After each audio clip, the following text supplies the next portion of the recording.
and the magenta in there, so I'm going to get a bit more orange right down where that side is, and I'm going to throw some turquoise on here for the last bit. And then hopefully, I'll either use a hairdryer or I have to work getting wet.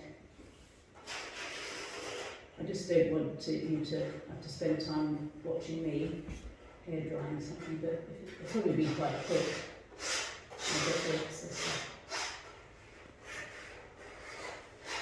Now this is what I call control. So normally I wouldn't do this, but because I've got this panel, I'm deliberately putting that panel down there like that. This bit here, I'm going to go in with that golden colour in here,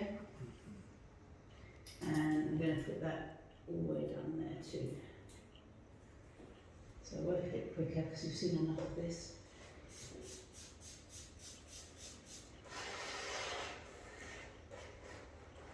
I haven't used any white in this core.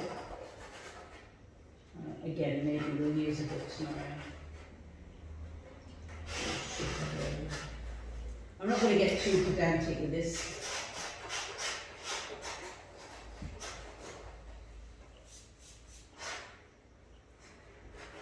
Okay, next thing I'm going to do, take the white off, a little bit off that vase, and I'm just going to throw in that turquoise on there. And I'm actually going to use a brush and just bring that turquoise back up in there. And I might use a bit of a brush to work back through my drawing a little bit, make some marks. Tomorrow again, you can do all sorts of things. I'm just going to pull some of this over the brush now. We can start scoring into this surface a little bit. So this is the time where you can kind of make patterns and do all sorts of things. But I'll show you a little way of how I mean, or what I mean. Is a simple way of pattern making is getting tissue paper. I actually look for things that I really, really love, and I love that bit there. I don't know if you can see that on there, but I really, really love that bit there. Right in there with that olivey green. That's like a go-to for me. I love the background of that colour cyan with what I know is going to come on there with those bright punchy flowers. I'm going to make a few little mark making things. We'll make a few in here, which will start to work.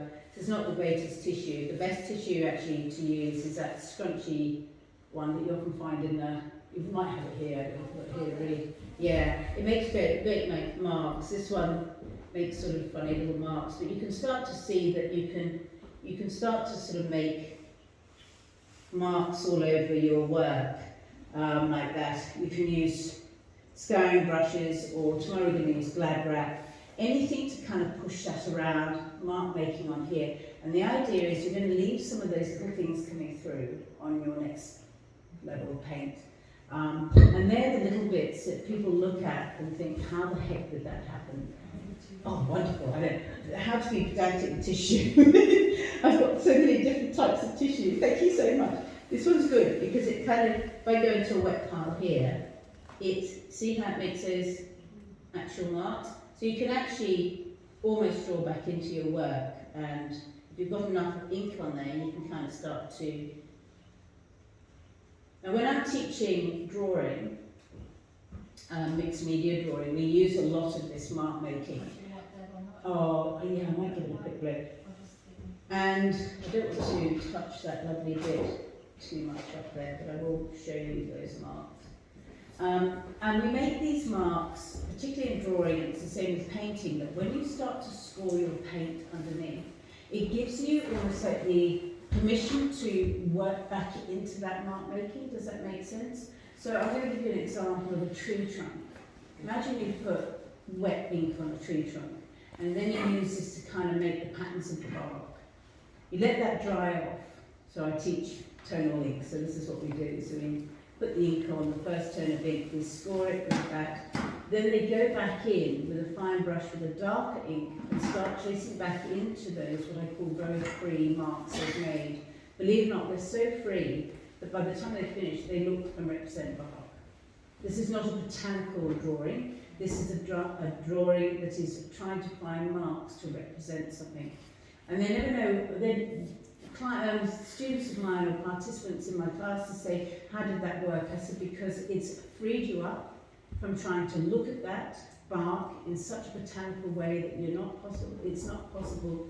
And by making these marks around, these organic kind of marks, you're pulling out this texture and pattern making of the bark.